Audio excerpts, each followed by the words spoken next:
My parents want me to die so my brother can go to college. When I was 8, my brother Jackson won a spelling bee, and my parents threw him a party with 50 guests and a 3-tier cake. When I won the science fair the next month, they forgot to pick me up from school, and I had to walk home carrying my trophy in the rain. That pretty much summed up my childhood. Jackson was the miracle child they'd tried for 10 years to have. I was the accident that happened after they already had him. He got a nursery with hand-painted murals and a crib that cost more than a car. I got a dresser drawer and hand-me-down blankets. Mom kept every report card, every crayon drawing, every baby tooth of his in labeled boxes. My stuff went straight in the trash. By the time I was 10, I'd learned to stop expecting anything. I started taking care of myself completely. Packed my own lunches, did my own laundry, walked to school alone. Jackson got driven in Mom's car even though we went to the same place. I'd watch them pull away while I started my 40-minute walk. Backpack heavy with books I'd bought myself from babysitting money. Teachers thought I was so independent. Really, I just had no choice. The worst part was how they'd gaslight me about it. "We love you both equally," Mom would say while sitting at another one of Jackson's hockey games. I hadn't seen her at any of my track meets all season. "You're imagining things," Dad would insist while showing coworkers Jackson's photos, but none of mine. They had a whole shrine to Jackson in the living room. Trophies, certificates, photos from every age.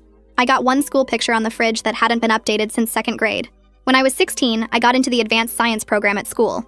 Full scholarship to summer camp at MIT, the kind of opportunity kids dream about. I ran home with the letter, finally something so big they'd have to care.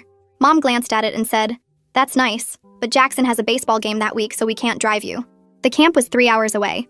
She wouldn't miss one of his games to give me the chance of a lifetime. So I got a job and saved every penny for college. I knew by then that they'd never pay for mine.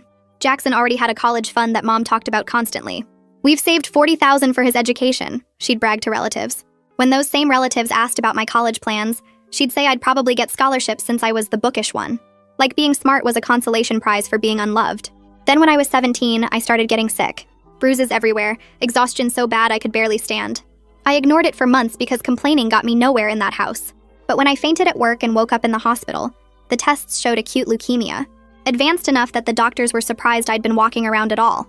For the first time in my life, my parents looked at me like I mattered. Mom cried actual tears, held my hand during chemo, even slept in the hospital chair. Dad took time off work, something he'd never done for my school events but did now that I was dying.